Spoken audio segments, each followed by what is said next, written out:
माँ, पीने का पानी बहुत गर्म है, मुझे ठंडा पानी पीना है। आपको पता है, मेरी सहेली शालू के पापा कल नया फ्रिज लाए हैं। आज जब मैं उसके घर गई थी, मैंने वहाँ पर इतना ठंडा पानी पिया था कि आपको बता नहीं सकती। पिंकी बेटा, तुझे तो पता है अभी तेरे पापा और मैं इतना नहीं कमाते कि हम इतना महंगा फ्रिज खरीद सके। हाँ, तुझे ठंडा पानी पीना है ना? आज मैं काम से आते हुए मालकिन से बर्फ लेती आऊंगी, फिर बर्फ का पानी ठंडा करके पी लेना। मैंने रोटी बना कर रख दी है, तो खा लेना।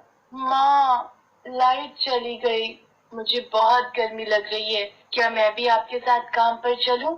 वहाँ पंखे में थोड़ी देर बैठ जाऊंगी। ठीक है चल, पर वहाँ जाकर चुपचाप बैठना, नहीं तो मालकिन गुस्सा करेंगी। ठीक है माँ, मैं वहाँ पर चुपचाप बैठ जाऊंगी। पिंकी की माँ घरों में सफाई बर्तन का काम करती थी और पिता रोजाना की मजदूरी करते थे। गरीब के लिए तो हर मौसम एक चुनौती बनकर आता है। हर बार की तरह इस बार भी गर्मी ज्यादा पड़ रही थी और पिंकी गर्मी से परेशान थी।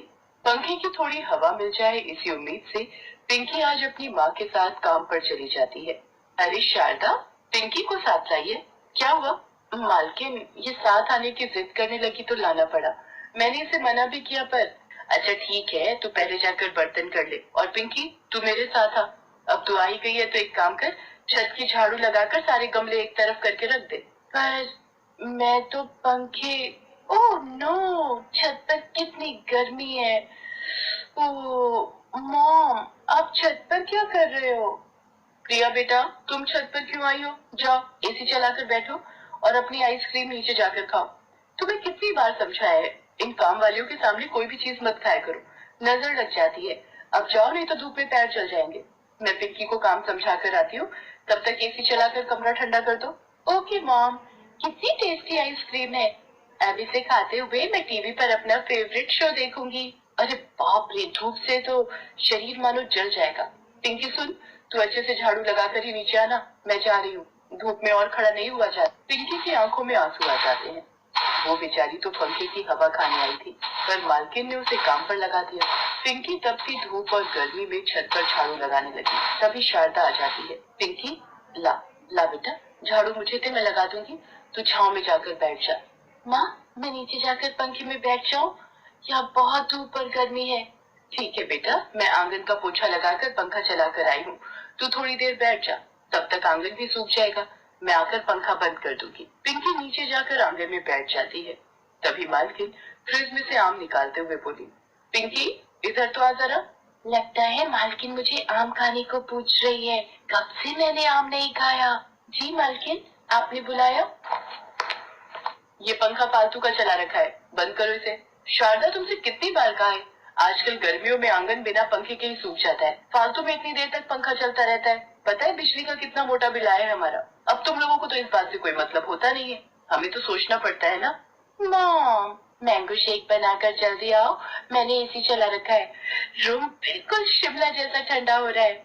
आपने एसी कंबल कहाँ रखा है? मुझे ठंड लग रही है। मैंने अलमारी में रख दिया था, ले लो। अच्छा मालकिन, काम हो गया, मैं चलती हूँ। शारदा पिंकी के साथ घर वापस जाने लगती है। रास्ते में पिंकी का मन उदास था। शारदा को ये बात समझ में आ रही थी। पिंकी बेटा चल, मैं तुझे बर्फ का गोला खरीद देती हूँ। पता है, गर्मी में बर्फ का काला खट्टा गोला खाने में जो मजा है ना, वो अलग ही है। हाँ माँ, मुझे बर्फ का गोला खाना है। भैया, चटपटा मसाला भी ऊपर डाल देना। तुम भी खाओ ना माँ। हाँ हाँ, खाती हूँ खाती हूँ। भैया एक और बना दो। मेरी बच्ची के चेहरे पर खुशी आ गई, वरना ये तो मालकिन के घर बिल्कुल उदास हो गई थी। अगले दिन शारदा काम पर पहुंचती है। आंगन का पंखा चलाने की जरूरत नहीं है, ऐसे ही सूख जाएगा। ठीक है मालकिन, मैं चलती हूँ।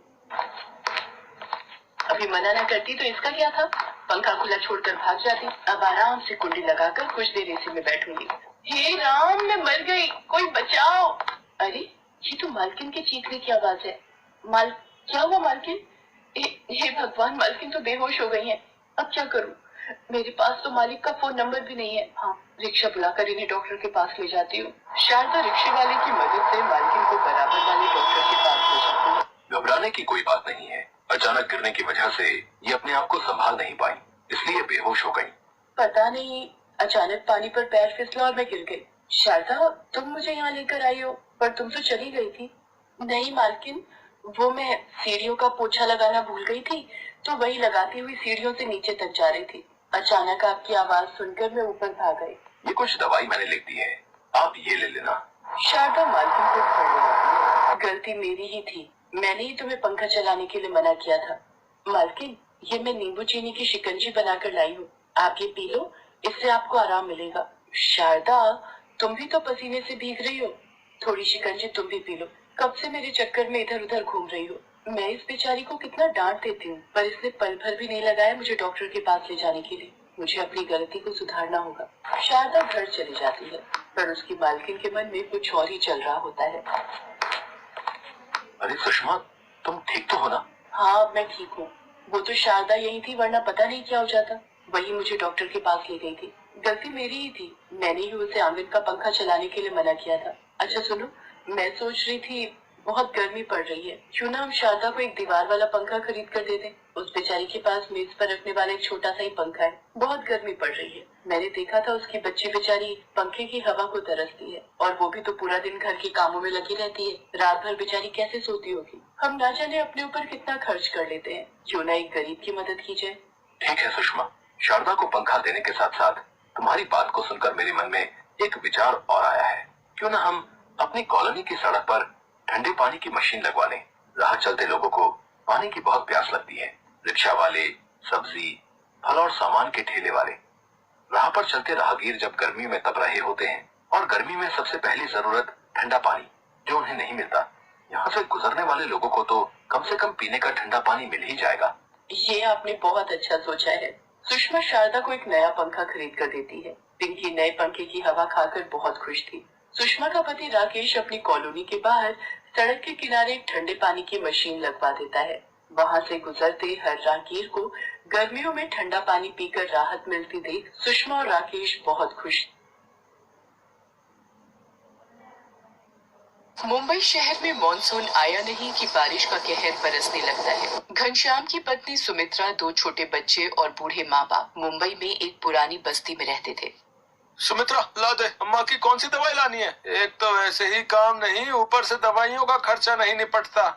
ये पर्चा और ये पैसे काम से मिले थे, इन्हीं का राशन लाना है, और जो पैसे बचेंगे अम्मा की दवाई ले आना। चल जा रहा हूँ, ले आऊंगा। सुमित्रा, तूने आज फिर घनश्याम के हाथों में पैसे कैसे पकड़ा दिए? तुझे पता तो है, फिर मदन के साथ जाकर कच्ची शराब पी आएगा या पत्ते खेलने बैठ जाएगा। क्या करूँ बापू, जबरदस्ती ले गए कि मैं ही लाऊंगा घर का सामान। पर सुमित्रा, बारिश की वजह से कब हम पर मुसीबत आ जाए, कौन देख कर आया है। माँ, बहुत भूख लगी है। माँ, मुझे भी। बंटी, ये 10 रुपए ले, साथ वाली दुकान से छोटी डबल रोटी ले आ। बंटी बराबर की दुकान से डबल रोटी ले आता है। सुमित्रा थोड़े से रखे दूध की चाय बनाकर बच्चों को चाय ब्रेड खिला देती है। दिन बीत जाता है, शाम होने को आ जाती है, पर घनश्याम का कुछ पता नहीं कहाँ गया। रात के 7 बजे। मैंने आपको सुबह राशन और माजी की दवाई के पैसे दिए थे, पर आप तो ये तली हुई मच्छी उठा लाए हो। अब तू मेरे खाने पे भी नजर लगाएगी? जान नहीं लाया राशन, क्या कर लेगी? अरे घनश्याम, कुछ तो शर्म कर। सुमित्रा घरों में चूल्हा चौका करके थोड़ा बहुत कमाए और तू उजाड़ दे। बाबू, तुम बीच में ना बोलो तो ठीक हो रहेगा। मेरी ही गलती है जो इस मनूस घर में आ जाता हूँ। मैं आज बाहर सोऊंगा, और कल तेरी पाई पाई ना चुका दी तो मेरा नाम भी घनश्याम नहीं है। अभी वो नशे में है। बहू, सुबह जब नशा उतरेगा अपने आप ठीक हो जाएगा। अम्मा, ये थोड़े से चावल रखे हैं, बना लो। हाँ, बना ले बहू। घनश्याम तो बाहर बरामदे में सो गया है, अब सुबह ही उठेगा। इतनी तेज बारिश हो रही है, सड़कें पानी से भरी हुई है, हवा से छप्पर टूट गया तो। सोने दे बहू, बारिश पड़ेगी तो अपने आप अंदर आ जाएगा। सुमित्रा चावल बना लेती है और रात का खाना खाकर सब सो जाते हैं। बारिश और तेज हो जाती है। आधी रात के वक्त सुमित्रा की आंख खुलती है। ये क्या, पूरे घर में पानी। अम्मा, बापू, जल्दी उठो, ये क्या हो रहा है। अरे इतना पानी ये कैसे आया? लगता है बारिश रुकी ही नहीं। क्या करें, बंटी और पूजा को गोदी में उठाओ और बाहर चलो। घनश्याम भी तो बाहर सो रहा था। घनश्याम पर जब टूटे हुए छप्पर से बारिश पड़ने लगती है, उसकी आंख खुल जाती है। ये क्या, इतनी बारिश, पानी की तो नदी बन गई है। घनश्याम जैसे ही चारपाई से उठता है, छप्पर नीचे गिर जाता है। घनश्याम बाल बाल बचता है। तुम लोग रुको, मैं एक एक करके सबको बाहर निकालता हूँ। बंटी, तू मेरे कंधे पर बैठ जा। पूजा, अब मेरी गोदी में आ। घनश्याम बंटी और पूजा को उठा लेता है। सुमित्रा अम्मा का हाथ पकड़ती है। जैसे तैसे वो घर के बाहर सड़क पर पहुंच तो जाते हैं, पर सड़क पर पूरा पानी भरा होता है। ये तो पूरी सड़क पानी से भरी हुई है। अब क्या करें? लोग बारिश के पानी में डूब रहे होते हैं। कहीं बच्चे रो रहे थे, कहीं कोई बिछड़ गया। घनश्याम को याद आता है कि मदन के पास अपनी नाव है। सुमित्रा, तुम माँ बापू और बच्चों का ध्यान रखना, मैं अभी आया। पर आप कहाँ जा रहे हो? मुझे तो डर लग रहा है। मुझे याद आया, मदन के पास अपनी खुद की नाव है। अगर माँ बापू को उसमें बिठाकर किसी सुरक्षित जगह पर भेज दे तो हम तो जैसे तैसे चले ही जाएंगे। घनश्याम तैरता हुआ मदन के घर पहुंचता है। अरे, लगता है मदन नाव में जाने की तैयारी कर रहा है। मदन, माँ बापू को भी अपनी नाव में बिठा ले। मैं सुमित्रा और बच्चों को लेकर तेरे पास पहुंचता हूँ। घनश्याम यार, वो सुरेखा और बच्चे कुछ जरूरी सामान भी नाव में रख चुके हैं। अब तो नाव में बिल्कुल भी जगह नहीं है। माफ करना। अच्छा, पानी का बहाव तेज हो रहा है, अब मैं चलता हूँ। मदन घनश्याम को साफ मना करके अपनी बीवी बच्चों के साथ नाव पर निकल जाता है। घनश्याम वापस आ जाता है। देखा तूने, यारी दोस्ती पालने का नतीजा। आज मुंह पर दगा दे गया वो तुझे बिगाड़ने वाला। अब तो घनश्याम और भी घबरा गया कि कैसे अपने परिवार को बचाए। कोशिश करके एक दूसरे का हाथ पकड़कर वो थोड़ा आगे बढ़ते हैं। सड़क की दूसरी तरफ जाने वाला पुल भी टूटकर रास्ते में गिरा हुआ होता है। अब क्या करें? कैसे उस पार जाएंगे? घबराओ नहीं, एक दूसरे का बस हाथ पकड़े रहो। चलते चलते वो देखते हैं एक रस्सी के सहारे लोगों को सड़क के उस पार ले जाया जा रहा है। इस रस्सी की सहायता से धीरे धीरे आगे बढ़ते रहिए। हाँ जी माता जी, लाओ हाथ दो ध्यान से। रेस्क्यू टीम धीरे धीरे रस्सी की सहायता से सबको सड़क के दूसरे किनारे पहुंचाती है।